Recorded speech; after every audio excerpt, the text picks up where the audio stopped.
Okay, Bismillahirrahmanirrahim. Assalamu alaikum wa rahmatullahi wa barakatuh. And a good afternoon to everyone. Waalaikumsalam. How's everyone doing? Okay, I'm sure you've had a long morning, lots of class. Well, you only got one more hour just one more hour with me, and then you'll be free to go to lunch, have your lunch. Hanim, how's your classes going so far? Alhamdulillah. Okay. It's quite tiring. Okay. All the online classes is quite tiring, isn't it? For the first week, it's fine because there's no assignments, I guess. Yeah. So you don't find all the screen time tiring? No. Sometimes it will be tiring if the class, if we have continuous class in a day. Yeah. So it's quite tiring just watching at the screen. Yeah. Screen. There is something called screen fatigue. It's very real. It really does affect your, it makes you tired. It makes you a little bit. Gives you. They call it brain fog. Actually, if you look at the screen for so long, suddenly after a while you cannot really concentrate anymore. So stuff like that. I know you guys have a lot of classes, right? Lined up all in a row. Today? Yeah, especially. Today is not really. Today is actually the first class. Oh, okay. All right. But on Monday and Wednesday, it's quite tiring. I see. Okay. All right. Well, let's get started. So, because we only have an hour. Yesterday, I did the intro to the class. So, just gave everyone a sort of overview of what the class is going to be about. So today, what I want to do is I want to just give. Again, we only have an hour, so we'll just do 1 hour overview of youth development, since that is what the class is all about. Okay. So I'll start just by first. I'm gonna put up Pucha Blast here for a second. Okay. Okay, so if I've added. Yesterday was week 1, but of course in week 1 we have 2 classes. So yesterday's class was here, and there was an attendance link for yesterday's class. And so today I've also added another folder for today's class, because I need you to sign in as well today. So if you look at your Pucha Blast, you'll see there's now a week 1 Thursday class attendance folder. Okay, so if you just click on that, it'll take you to the attendance link, and you can just click on that link, and then you'll be all set. Okay. And I looked at the list yesterday. It did work. The attendance, it did work. So all you have to do is click on it, I think, and then it automatically registers. As long as you're online, it automatically registers. Okay, so there's nothing else you have to do. All right. And so today's class, I'm going to actually use these slides here from the folder, Introduction to Youth Development. Okay. Sorry, was there a question? I heard somebody speaking. Was there a question or something? Everything okay? We're good? Yeah. Okay. All right. So go ahead and do the attendance for today, and I'll go ahead and open up my slides here. Okay. Youth development. So as I mentioned yesterday, as we were introducing the class, this class is all about youth development. You guys are all youth. So one of my goals for the class, and if you did get a chance to look at the Rangka Kursus, the course synopsis yesterday, you'll see that in the objectives, it's not stated in the objectives for the class, but for me personally, as a lecturer in youth development, it's one of my personal goals that when you guys take this class, one of the things I like is, I hope to get out of the class, for you to get out of the class, is a better appreciation of yourselves, also referred to as self-knowledge. Okay, so I really hope that in looking at all this material on youth development, you'll better understand the lives of young people, which includes yourself. So I'll do a lot of, I'll ask you a lot of questions that require you to sort of reflect on your lives, on how you've grown up, on what sort of influences your decisions and your behaviors and so forth. I think it's a very important part of university education, is to have have you reflect on yourself. So I hope that we can do that a lot in this class. It's a really good exercise. And yesterday we started with the learning styles exercise, and maybe if we have time later, I'll show you the results, although I'm sure you saw them on the Padlet there. And from what you saw, can you tell which learning style is most prevalent among your classmates? Were you able to get a chance to see on the Padlet? What was the most prevalent learning style? Do you remember from what you saw? Visual. Visual. Yes, Yeah, most of it's you are visual. visual learners, which is not surprising. It's not surprising at all. Why do you think you're visual learners? What are some of the reasons why? so we have to see what we want to learn. Yeah, but yes, right. That's what a visual learner is. You learn by seeing. You learn by pictures, by motion, by graphics, and so forth. So you learn by visualizing and seeing things. But why do you think specifically young people today tend to be mostly visual learners? Because we need proof. Okay, well, proof. I can show you a picture that's fake. Can I? Of course. Why do you think today, young people today especially, are more visual learners? Think about the way your lives are, what you're exposed to every day. Yes, we are exposed to Social media. we're Okay, exposed into technology. exactly. You're exposed to YouTube and internet, and everything now is visual. Everything. They market products to young people through visual means. Everything is a picture, a video. Even if you go to like a news site like New Straits Times or The Star or Berita Harian or CNN, even the news websites are mostly delivered in video. They have video articles now because everybody now is a visual learner. We're all learning by seeing. In the past, of course, when books were the prevailing means for people to learn, people were more of auditory learners, right? And of course, there's always a mix of tactile learners, or people that learn by doing, learn by experience. And in fact, some of the men in the class, young men in our class, were more tactile learners. They learn by doing. And males tend to be more tactile learners. They tend to be more learners by doing. That's why you see a lot. If you go to like a community college in Malaysia, or you go to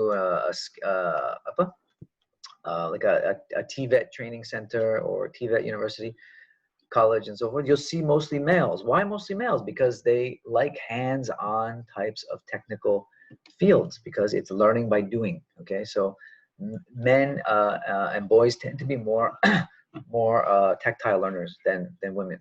Okay, so that's also something we know from science as well.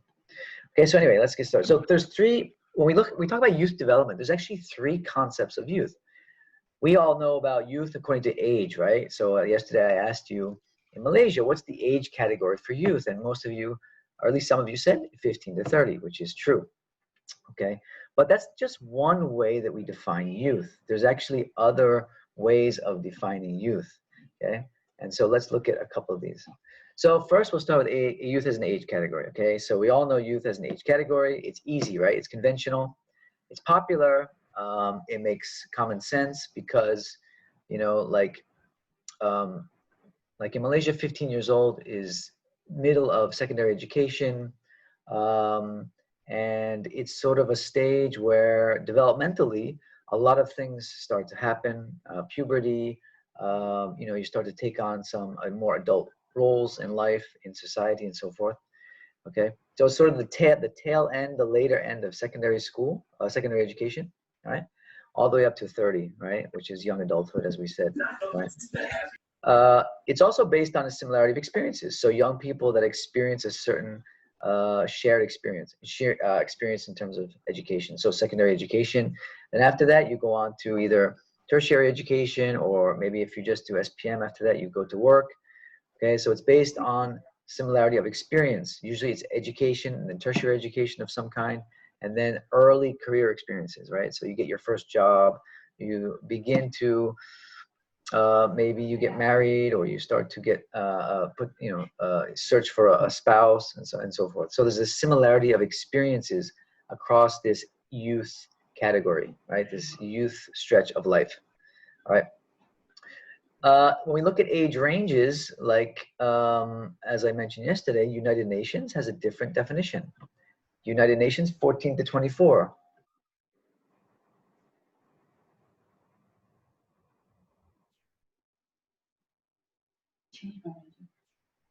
I'm lecturing. Sorry, one sec.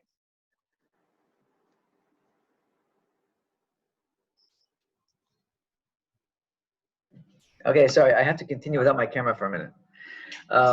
And so we have United Nations 14 to 24. We have the Commonwealth 16 to 24, which is a little bit older, right? At the bottom end, but at the top end is still 24. Okay, so United Nations and Commonwealth, they typically consider youth up until the end of tertiary education. So once you sort of finish with college or your technical training, or whatever tertiary education you're doing, typically that is where they end what they consider to be youth. All right, so youth ends at 24. In Malaysia, it's a bit older, as we mentioned, 15 to 30. Okay, and in other countries, there's a lot of countries that also consider youth to be around 30 years old. Singapore, ironically, which is our neighbor to the south, very similar makeup in terms of population, of course. But Singapore goes up to 35, which is quite interesting. Their age definition is 15 to 35, which is a bit older as well. So from what I understand, Asian countries tend to be a bit older in their definition of youth, all right? Why do you think countries might want to extend that youth age to an older period? Can anybody venture a guess why they might do that?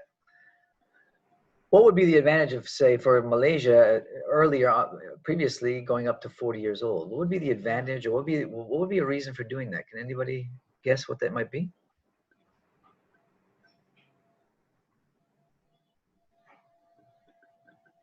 Anyone?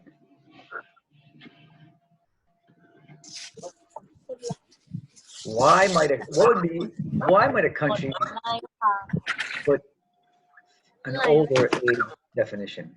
Have an older age definition as their official age range?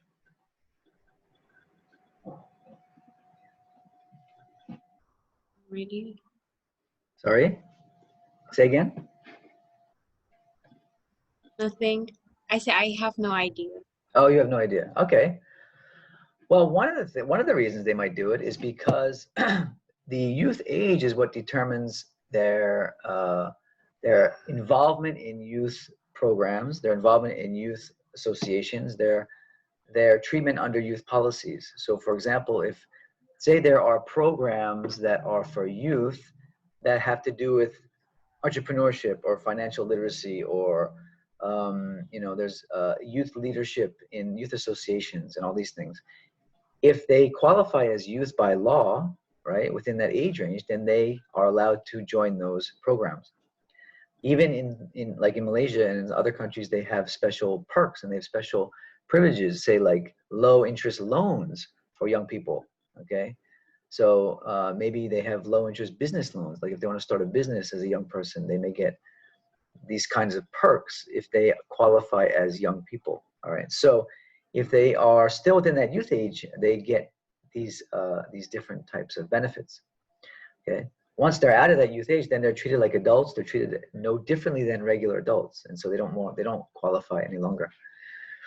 And so it eases the burden of the young people, especially if they say, for example, it goes all the way up to 40. Those who are 30 and above, they get to take advantage of all these different programs and all these different opportunities. Okay, whereas otherwise they wouldn't. So it does, it could be political. There could be different reasons for it, but that is some of the reason. Okay. Now, despite limitations of having youth as an age category, it does provide a certain statistical utility. In other words, it makes it easy for the government, for policymakers, to identify youth as a specific group so that they can make policies, right? If you have this group called youth and you know what their needs are, for example, you can devise and come up with certain policies to address their needs, all right? So it's very practical in that sense as well, okay, to just have it as an age category, all right? So this is the most clear-cut way of defining youth, all right? But there are a couple other ways, all right? So in terms of limitations of the age category, there's a wide range of individuals. There's a wide range of variation among individuals, okay, in relation to young people within the category. So for example, a 15-year-old is very different than a 30-year-old, right? I mean, in so many ways, you know, maturity level, their abilities, their knowledge, their experience, right? Their social address, or what, you know, their social factors, where, you know, 15-year-olds are, many consider them still to be children in a lot of ways, whereas very few people would consider a 30-year-old to be a child, all right? There's different variations between culture, all right? Different cultures treat people at different ages differently, right? In some cultures, a 15-year-old is very much considered an adult, like in some of the Western cultures. A 15-year-old is very much considered an adult in a lot of ways, and they get opportunities to be involved in a lot of adult types of activities. Whereas in mostly like in Asian cultures, 15-year-olds are still considered to be children in a lot of ways. All right. So there's these great variations between culture as well, right? Including rites of passage. Rites of passage. Does anybody know what rites of passage are? It's off. It's off. Rites of passage. Have you heard of that phrase before? What's a rite of passage? No one knows? Never heard it before? No. Okay. I heard it before, but I don't know. I don't remember what does it mean. Yeah. But I heard it before. Right. I heard it before. You've also heard it before. Okay. I'm trying to think. Nowadays, rites of passage is something that is quite common in traditional cultures. Okay. A lot of native cultures have these things called rites of passage. Nowadays, in modern society, it's kind of hard to identify what are considered rites of passage because modern society is very much it's a monoculture culture in a lot of ways. We all sort of go through the same rites of passage that are not very distinct.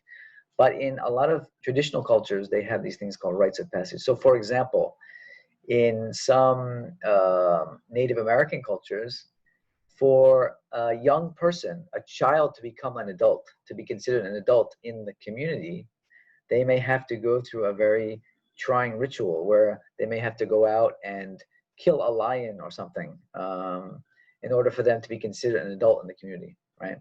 And if they're able to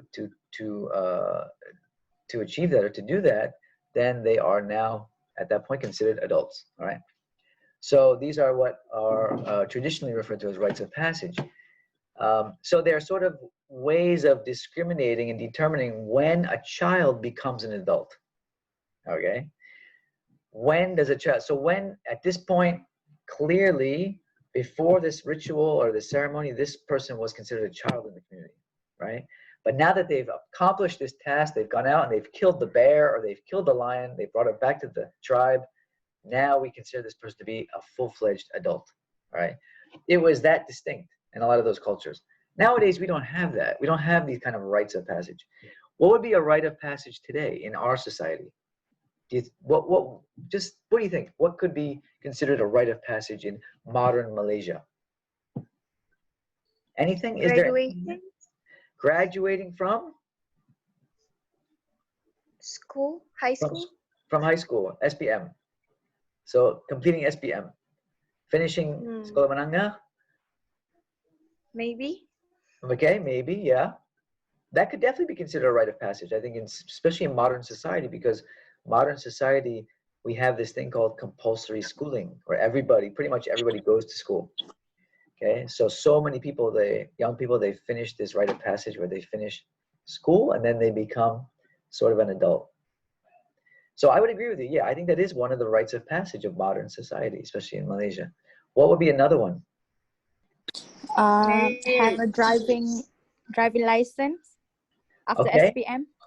All right, getting your driver's license. Yeah, I agree. I agree. That's true. Yeah, you become more of an adult once you've gotten that, gone through that rite of passage of getting your driver's license. Okay. So those are a couple, a couple of modern sort of rites of passage. Okay, but again, that varies between cultures, right? That varies between cultures. So this is one of the limitations of the age category. It doesn't really take account of these different rites of passage that occur at different ages, depending on the culture. All right. Also, puberty begins at younger age, right? In different cultures. All right. And so 15, not every young person hits puberty at 15. Some, especially women, they may hit it earlier, considerably earlier than that, right? And in pre-modern cultures, once you hit puberty, you were considered an adult, right?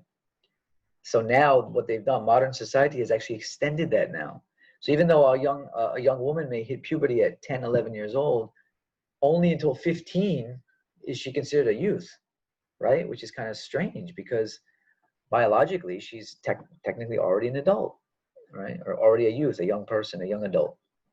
Okay, so this also, it's not aligned with puberty and sort of the biological biological aspects of young people. Okay, and then like in Western countries, you have voting. Well, now voting in Malaysia is 18, right? 18. You have the right to vote at 18.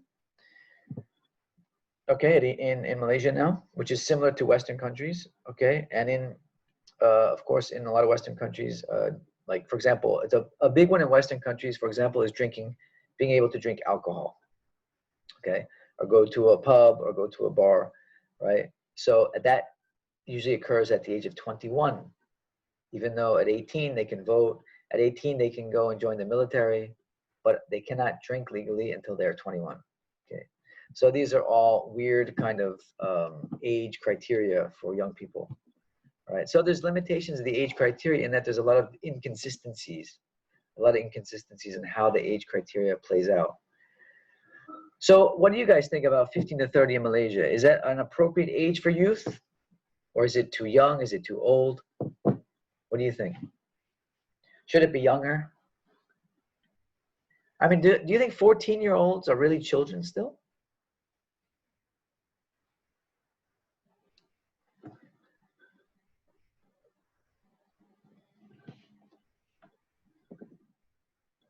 I think it should be longer.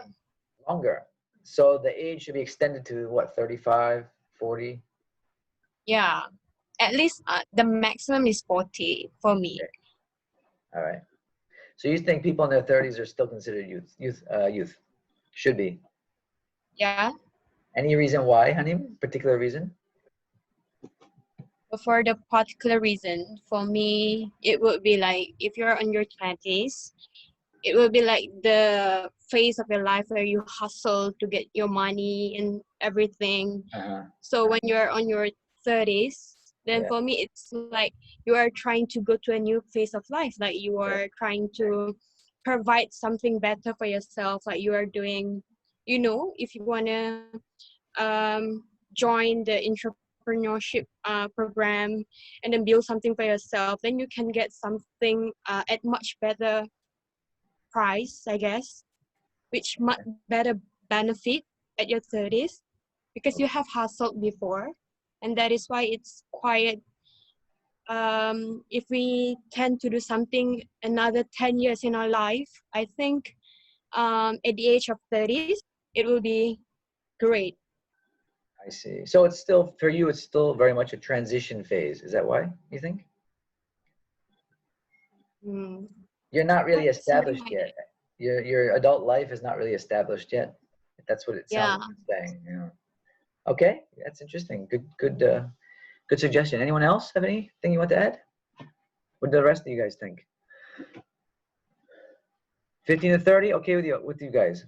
Better than 15 to 40? Or you prefer 15 to 40 or what? Where's my Indonesian students other than Hanim? I know there's another Indonesian student. Where is she?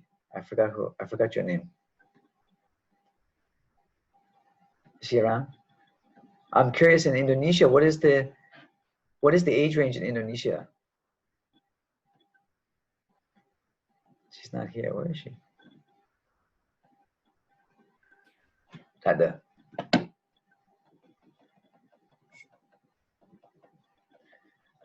Anyone else? Anyone else? Sorry, have anything you want to add? Any of the men in the class want to share? 15 to 30, you okay with it? I think I agree with Hanim. I think it should be between 15 to 40, I guess, because Oh, my personal point of view is that I think when we are in 15 to 40 age, like phase, I think we have the same aim, the same target during yeah. this phase. Because as for me, if I'm as a youth, I think everyone want to be successful, right? Like want to succeed in life. But then when it comes to 40 years old, maybe my aim for the job is not I think if I'm in 41 or above 40, I want to focus more to my family, my maybe to start to, you know, people in Malaysia, as they become 40 and above, they start to go learn deeper in religious like religious studies, go to Okay. mosque and etc. So I think that's why I think that it should be 15 to 40 because we have the same aim and target during Right. this phase. Okay. So All right. that's So from there's my some, personal point okay, of view. there's some similarities within the culture itself of the interests and the goals and so forth of that phase of life. And that's very interesting that you said in Malaysia, because this very much is culturally determined. It's determined by each specific culture and country, how they define it. Okay, and that's why we see so much variation between the different countries. Okay, so that speaks to another definition of age of youth, actually. All right, so another way of looking at youth is, oh, sorry, there's a, okay, Zhenqi, you put a comment in the chat box, but it's in Chinese and I can't understand Mandarin. So I'm sorry, I apologize, but I don't understand Mandarin. Did you want to say something or add a comment? No. Sorry, my internet is not good. Oh, okay. All right. Okay, so the second definition of youth is youth as a transitional stage. Okay, a transitional stage. So one way of looking at youth and defining youth is age, but another one is called transitional stage. Okay, and there are certain what we call developmental tasks, all right, or transitional markers that determine this transitional stage in life, right? In modern society, one of those transitional markers is leaving home. Okay, so one of the things that defines young people as young people is that typically they will migrate out of their parents' home, and that of course occurs at different times. That may be after SPM. They may even be before SPM. If you go off to boarding school, maybe, and then you never come back. After that you go to university, and then after that you get a job and so forth. So you never actually return home. Okay, so leaving home is one of these transitional markers. It's transition from childhood, where you grow up in your family's home. Most of us grow up in a family home, and then you go off either to educational place, institution, or you live on your own or with friends, or you get married or something. Okay, so that's the first transitional marker. Another transitional marker is finding employment, as we just mentioned. So you get a job. Okay, so that's another way of identifying youth as youth, is that they get their first job, their first real job, right? Which is what you guys are preparing for now.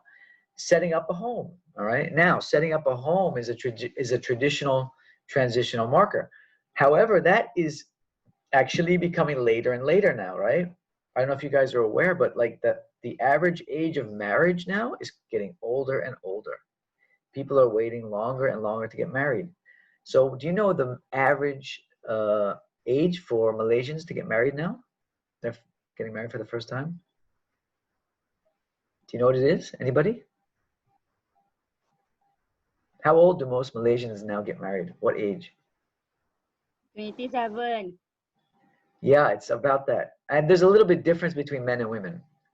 I think for men, it's a little bit older, but it's around that. Yeah, 26, 27, 28 years old, which is much older than, say, 30 years ago or 50 years ago, when it was like 20, 21. And then even if you go back even further than that, it was even younger, 18.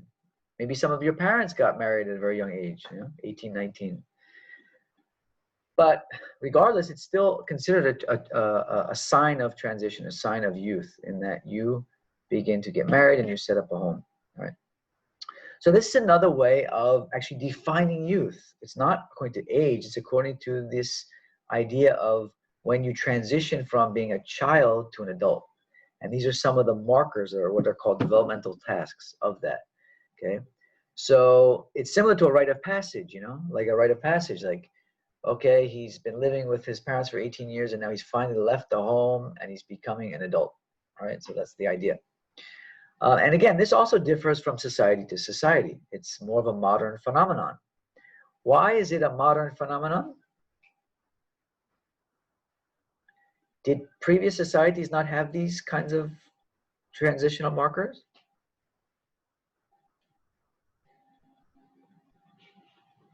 Why do you think it's only a modern phenomenon? What was pre-modern society like? Anybody know? When it comes to this kind of thing. So let's imagine Malaysia or Malaya 200 years ago. Did young people graduate from school and leave home?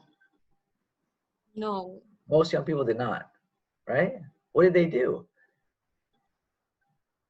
The girls stays at home while the boys go out to work. Yeah, they go out to work, but going out to work was usually working in the village, right? In the same village. And so in pre-modern society, home was not just a nuclear family. Home was an extended family, maybe 3 or 4 generations living in the same home, right? So you didn't have a transition, right? They were still living in the home. They grew up in that home and they died in that home, right? In pre-modern society. Finding employment was just going out and working in the paddy field, or going out and working on the sea, fishing, or being a farmer or whatever. It wasn't like it is today, right? So setting up home, there was no setting up home really. There was marriage, so that may have been one of the markers in those days. Okay, there was always marriage, but setting up a home was continuing really the family home. It was a continuation of that family home. So this is again, this is very much a modern phenomenon. This idea of youth in transition, right, and all these different developmental markers or developmental tasks. Okay. So some of the limitations of this definition, or this way of defining youth, so it implies that youth is just a matter of growing older, leaving childhood and entering adulthood, okay? So whenever that happens, you're considered youth, okay? It emphasizes biological factors, right? And so this sort of is difficult to define when it ends and begins. It's not as easy as saying 15 to 30, because biological factors vary, okay? Young people mature at different ages, okay? So it's not as clear cut and as clean as just saying it's 15 to 30 or something. It's not a universal concept, again, because of it's related to culture, it's related to the society itself and how the society works. It's different, it's not the same all over the world, okay? Fails to take into account race, gender, class, etc. So in different races and different ethnic groups, these things are often different as well, right? Even within Malaysia, we may see that within the Chinese community, it may be different than within the Malay community in terms of how some of these things occur. Maybe in the Malay community, people tend to get married earlier than in the Chinese community or something like that. Okay, so there's differences according to race and ethnicity and so forth. Okay, it ignores the assumptions that there are absolute differences between childhood, youth, and adulthood, all right? Because there are definitely differences, but they're not absolute, all right? It ignores that assumption that there are absolute differences. All right, so that's one of the, those are some of the limitations of that youth as a transitional stage. Now, the third definition or way we define youth as a social construct. All right, and this is similar, it's related to the second one, but it's a little bit different. That every society creates ways of seeing youth. Okay, when we say youth, even in different societies, people have a different connotation of what youth is and what youth means. All right, and that is what we call a social construct. The social construct is something that is constructed by society. In other words, it's made up by the people in that society. Okay? So, for example, if you go to a country where young people are very violent, right? They're involved in a lot of social unrest. They're involved in a lot of a gang warfare. Okay? If you say youth, people will be, they're very afraid of youth. They have a very negative perception of youth. Right? But if you go to a country like Malaysia, where youth are generally seen positively, okay, people think of youth as a good thing, as the future leaders of the country, right, and so forth. Okay, so that's what this is what we call a social construct. It's created and it's constructed by society, right, and it's different in every society, right. So it's not always based on what we would call objective reality. It's more of a subjective definition. All right. So, for example, society sees youth as rebellious, more rude, more disobedient, okay, versus a society that sees youth as potential leaders and resources, okay? Assets. We think of youth as assets in Malaysia. You guys are all assets to the country. You make a positive contribution to society, okay? But not in every country is that the case. In a lot of countries, they don't look at youth in that way, all right? And so this gets incorporated into the cultural patterns, okay? So, for example, if you go to America, this is often the way people view youth in America, even though you might not be aware of this. Okay, if you look at these pictures, they don't paint a very good picture of youth, do they? All right. So I'm sure you're familiar with Time magazine. Time is a major magazine in Malaysia, in the US, actually all over the world, but it's based in the US. So if you see a cover of a magazine that says youth crime and you see these scary looking young people on it, what is the message there what is the message there that is being sent? If I'm an adult and I see that magazine cover, what do I think about youth? Violent. They're violent, right? Scary, right? Out of control. We need to do something. There's so much youth crime out there. You know, these young people are out of control. We need to do something. That's the kind of the message that people get, right? And it's psychologically is very powerful. And that's why social media has become, you know, these are like magazine covers and pictures and so forth. But now we see this every day in social media. So people, when they get these messages constantly on social media, it really affects their psychology. So they really believe that this is what is going on out there. Okay. So you see this one here. We have enough youth. How about a fountain of smart? Okay. So you see this young person here. He's holding a can of beer in one hand and a gun in the other. Okay, so that's the image that they're creating here of youth. Violent and disorderly and out of control. Okay, another picture of a young person drinking alcohol here. Right, another picture of youth crime here. Right. So how the media portrays young people, how we see young people every day really affects what we think of young people. And that affects how we treat young people, how we educate them, what kind of programs we develop for them, and so forth. All right. So this is youth as a social construct. There's nothing inherently truthful about any of these pictures, right? Of course, there are young criminals, without a doubt. But when we look at these pictures, we will think often that this is the norm, that most youth are like this, unless we know differently. Okay, so this is youth as a social construct. So images of youth. Youth as a positive concept, youth as a negative concept, youth as a commodity. What's a commodity? Commodity. Anybody know what's a commodity? Y'all heard this word before? penggerak ekonomi. It's from economy. Yeah, it's from economics. But what does it mean? Hairul, you have any idea, Hairul? I'm just going to call on people randomly just to make sure you're awake. Hairil. Hairul. Hairul. Do you know what a commodity is? Commodity, primary. Primary. Yeah. Okay, not quite. It's important. Primary means important, so that's important. Yeah, commodity is important, but it's not quite. It doesn't quite mean primary. It does have to do with economics. Whoever said economics, I didn't see who said that. Shuhada, were you trying to say something? Oh, you're talking to somebody in your house. Okay, never mind. So is Nabila. Shafika? Where's Shafika? Anybody know what is a commodity? Commodity, have you heard this word before? No. Yes, doctor. What's a commodity? Anybody know? Have you heard of this word before? Commodity? When I say youth as a commodity, what might I don't know how to say. I don't know how to say it in English, but maybe I could just translate it as penggerak komoditi, penggerak ekonomi. Youth as someone who should be like doing something new and then provide something for other people. And it started, things move like penggerak komoditi ekonomi. Okay, you're close. Something like You're close. Yeah, you're close, I mean. It's something with economic value.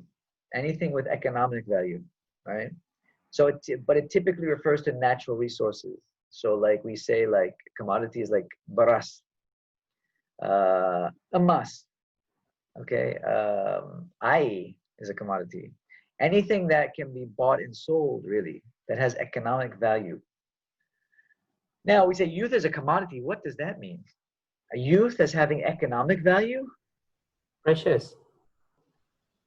Yeah. Why though? Haril, why? Why would youth be? Why precious? Yeah, I mean, yeah. Why are youth considered precious as economically precious? Kenapa? Youth has a lot of time to do something in the future. Okay, that's time is one reason. Okay, what else? What's a bigger reason why? They have the energy. If I'm Digi or if I'm Maxis, and I want to advertise a new phone plan, why would I target youth? Because they have many ideas. Because they have many ideas. What else do they have, Zarfan? Yeah, they have ideas. What else do they have that Maxis and Digi? Energy. the power. Their The power creativity. to change something. Power to change something. Okay, but if I'm a company like Maxis or Digi, and I want to sell a new phone plan to youth, because I see young people as a commodity, what is it that they have that I want? Their creativity of their ideas. Okay, if I'm Maxis, I don't really care so much about their creativity. What I care about more is what? Their money. Their money. Young people actually have a lot of money and they spend a lot of money. Young people have a lot of what's called disposable income. Like your parents, like we have a lot of expenses. We have to pay for a house, pay for a car, all those things. So a lot of the gaji we get, the money we get, has to go to paying those fixed expenses. But a lot of young people, you don't have a lot of fixed expenses. So you have a lot of money that you can use to spend on. So a lot of companies and private entities, they see young people as a commodity because they can buy and sell things that young people will be interested in. All right.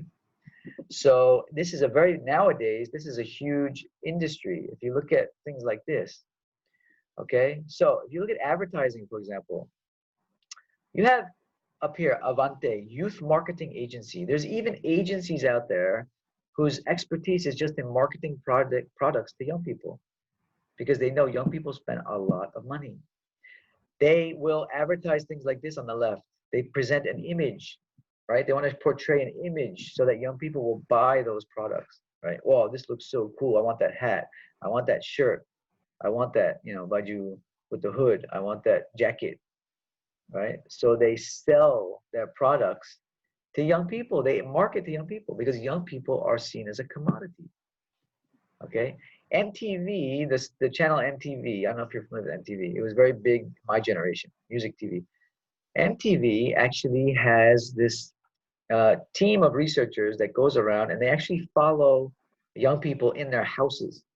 They study young people in their houses because they want to see, well, what do young people do in their houses so that we can tailor our programs, make programs that young people will be interested in, that are related to their lives, okay? Because they know that their young people are their main market, right? So they're trying to sell to young people.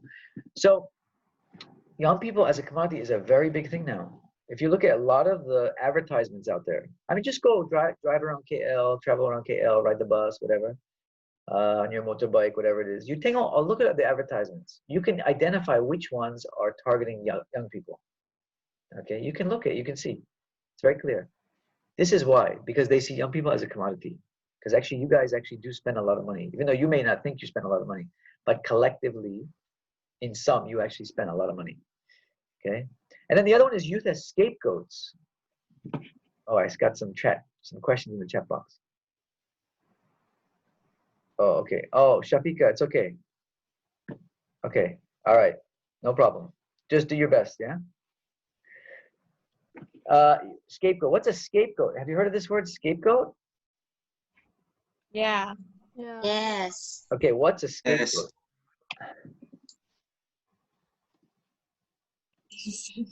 Person that take the blame if anything happen. Yes, nice. Is what? Very nice. Exactly. People that we like to blame things on. Easy to take the blame for things. Okay, that's a scapegoat. All right. So nowadays, a big scapegoat when we have problems in Malaysia or in any society, we blame immigrants. You know, it's the immigrant workers. All right. That's not just in Malaysia. Many countries now, they do that. They scapegoat immigrant workers because they're easy to scapegoat. It's easy to place the blame on them because they have no power to fight back. They can't defend themselves, right? Who is going to defend them? No one. So if I'm a politician and things aren't going well for me and I say, oh, you know what? These darn immigrant workers, they're taking everyone's jobs, taking all the money, blah, blah, blah. Okay. It may be partially true. It may not be true. Okay. But the bottom line is that they're an easy scapegoat. Well, the same goes for youth. Young people are easy scapegoats. Okay. I'll give you a perfect example. Here's a very good example. Do you guys always hear this thing about young people can't get jobs nowadays because they're not prepared? Universities are not preparing them. They don't have the skills to get jobs. They don't have the skills to make their own jobs. You hear this a lot? You guys must hear this all the time. We hear this all the time in university, right? So indirectly, they're blaming you for not being able to find a job. They're saying, well, you're just not skilled enough. You just don't have the skills. You don't have the ability. You don't have the knowledge, whatever. You're just not capable of getting a job. It's your fault. It's your fault. It's not our fault. It's your fault. Right? That's scapegoatism. They're scapegoating you. They're using you as a scapegoat. They're not talking about the economy. They're not talking about the economic decisions that they make that affect how the economy operates. Maybe their policies towards indirect foreign investment or their inability to create jobs. They're not talking about any of that. They're talking about it's your fault. Or it's our fault, the universities. It's our fault. So between you and us, we're always being scapegoated. Okay? Between the students and the lecturers, it's always our fault. So it may be partially true. It may partially be our fault, but it's easy to scapegoat you guys because you're youth. You don't have the ability to fight back, to defend yourselves, right? So youth are easy scapegoats because the fact that you're young, you have very little power in society. So it's hard for you to respond. It's hard for you to respond to those claims. Okay, so when crime goes up, all these, and a few years ago, the big thing was snatch thieves. There were a lot of snatch thieves around. Do you remember those days? Snatch thief. Every day in the newspaper, a new article about some snatch thief. And it was always young people on motorbikes. So now, every time somebody sees a young person on a motorbike, they think, oh my God, he's a criminal. Okay, and that's part of also about social constructivism, right? Every day you read a newspaper article about a new snatch thief incident with a guy on the motorbike comes by and he steals the handbag, right? So people start to think, oh my God, all these motorbikers are thieves. Or even Mat Rumpit. Back in the day, Mat Rumpit was the big thing. right? So all these young people on motorbikes are all mat rampant. Okay, so they scapegoat youth very easily for a lot of things. Okay, and this creates what's called moral panic. You see here on the slide, moral panic. Have you ever heard of this idea of moral panic? What's a moral panic? Right now we have moral panic, but it's because of COVID-19, not because of people, young people. Moral panic. Okay, basically it's what I just said. Okay, when we every day we hear stories about young people doing certain things, you know, for example, all these stories about snatch thieves, we begin to think that there's this moral panic, that there's this really serious problem in society. Okay, so we need to lock up all the motorbikers because they're all snatch thieves. It creates a panic. People start to panic. Oh my God, this is a huge problem. Okay, so that's what happens, is that it creates this thing called moral panic. Right, moral panic. Okay, so what about Malaysia? How are young people viewed in Malaysia? Generally speaking, do you think young people are viewed positively or negatively? How do you guys feel? How do you think society views you, especially as university students nowadays?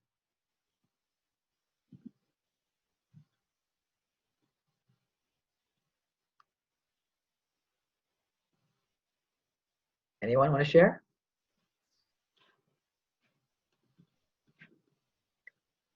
How do you feel you're treated by society as a young person? How are you viewed by society as a young person? Oh, I see a lot of shy people here now with the cameras on. Oh, what a pity. Like sometimes in social media, like people say university students complain too much. Okay. Like they don't have money, they are too busy and stuff like that. But it is like common, like people working also, they have like their own problems. We as students also we have problems, but they are saying that that we are like complaining too much and asking for a lot of like money and stuff like that. Okay, very good, interesting. Yeah, okay. Yeah, I think that's certainly true. I think that's certainly true. You do see a lot more of that nowadays, for sure. And maybe it's just because with social media, people have more opportunity to express these things, right? In the past, they didn't have the opportunity to say, you know, I'm having problems or whatever. So maybe it just seems like you're complaining more because there's this avenue to do it through social media, right? I mean, that's the other thing about social media, is that it creates more awareness about things just because there's more people speaking, right? Whereas before, people didn't have the ability to speak. Okay, so again, whether it's more than before or less, we don't really know, because before there was no social media, right? So that's a very good point, Nina. Thank you for sharing that. Anyone else want to share? How do you think society views young people in Malaysia? I'd love to hear from any of the men in the class. Guys, what do you think? Especially guys, because young males are often perceived to be the worst of all. No, seriously, in every culture, in every country, young males are often targeted to be either, you know, criminals or whatever, you know, source of problem, troublemakers. So, Arfan, what do you think? Amir, anyone? Hazik? Anything to share? No?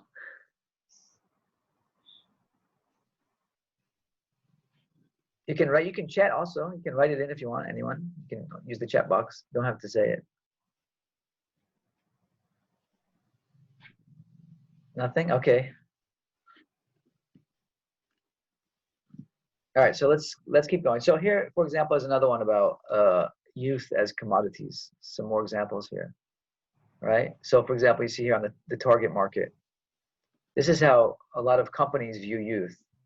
They're not really looking at your development as young people, as future leaders, blah, blah, blah. They couldn't care less about that, unfortunately. What they're more concerned with is whether you're buying their products. So here you see primary market youth between 15 to 25 years. And they've even identified what your, you know, the target market for, if they're selling this product here, this hair thing, okay? So they're targeting those with family income between 30 to 75,000, those who are undergoing education, Those who attend parties are very social. Why? Because the hair is all different colors, right? So they're going to target that kind of a young person. Adventurous, trendy, right? And then secondary market, women between 25 to 40. So this is the main target market of their product here. They've identified what kind of youth they want to market this to. So this happens a lot in companies. All right. How marketers target youth in the age of technology. Right. We know that like Google and Facebook and all these companies, they have this artificial intelligence that sends you targeted advertisements based on your preferences, right? So they look at and they monitor what advertisements and what things that you read, what kind of things that you read and so forth, and they will send you advertisements specifically for those things. And that's for everybody, not just youth, but of course the youth is a huge audience, is a huge market for them. The young will one day be your audience. All right, this is the message that companies are being told now. You guys are a huge market. So you didn't realize how much economic power you had, did you? Apple, here's the iPhone. Oh, it looks so cool, doesn't it? It looks so cool. I want to have an Apple iPhone so I can look like that. All right, that's what they're sending. They're sending that feeling, you know. So Amir said more thinking about future job. Thinking about future job. So Amir, what do you mean by more thinking about future job? Can you elaborate a little bit, Amir? You mean society is thinking more about future job for you?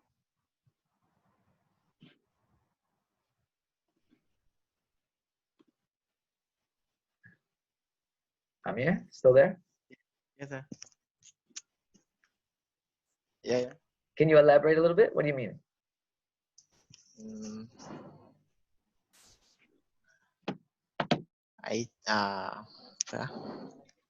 Can elaborate, sir? Tak apa, you want to cakap bahasa, tak apa, boleh. If it's easier for you to cakap bahasa, boleh. Tak sampai lagi idea-nya. Oh, you don't have an idea? Tak sampai lagi. Okay. But what do you mean by more think about future job? You wrote that. Tu siapa? Mana apa tu? Tak tahu.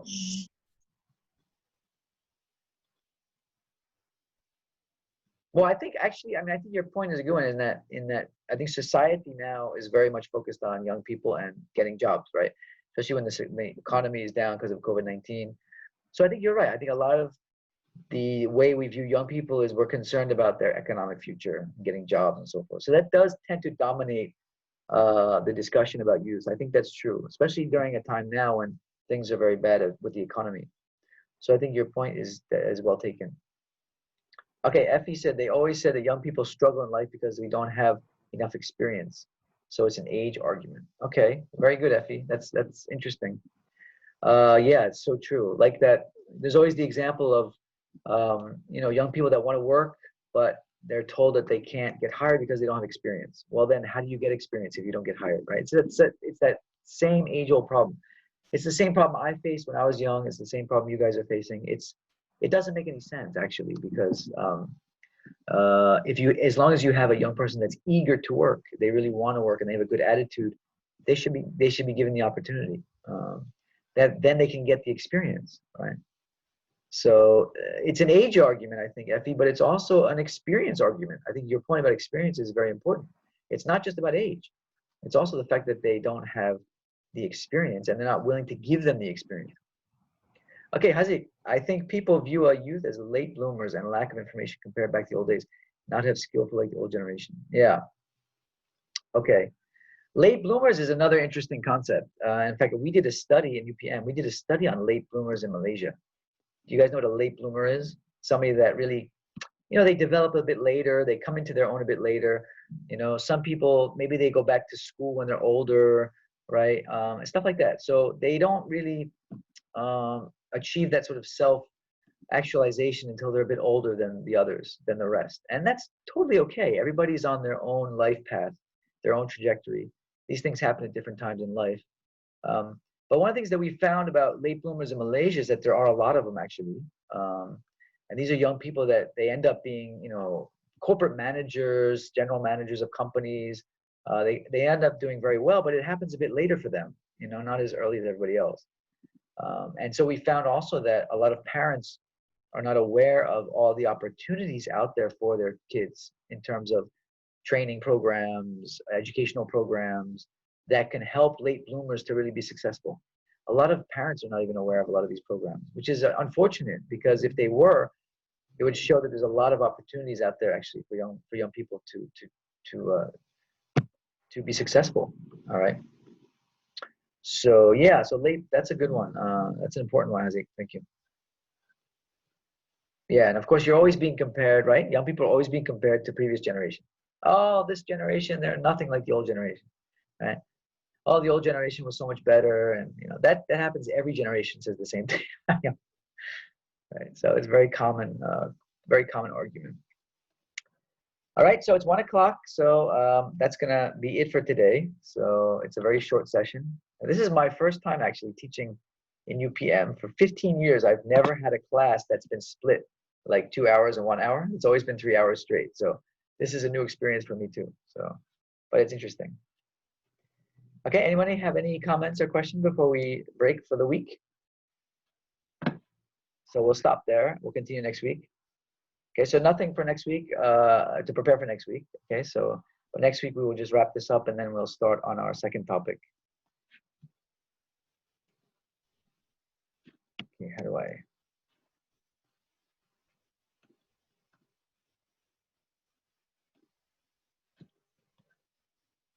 Okay, we're good? Any questions? No. Yeah, Zarfan's No. ready for lunch. Zarfan's hungry, I can tell. Lapar, he wants to go eat. Yes. I want to go eat too. Saya lapar juga. Okay. All right, guys. Inshallah, see you next week on Wednesday, yeah? See you. Okay. All right. Kasih See you. banyak. Masih doktor. Okay. Thank you, doctor. Salam. Thank you, doctor. Bye. Thank you, Doctor. Thank you, doctor. Have a good rest of the week. Good weekend, inshallah. You too. Okay. I'll send the YouTube to the WhatsApp group. Thank you, Prof. Have Okay. a nice All right. day. Bye. You too. Bye, Thank doctor. you. Okay.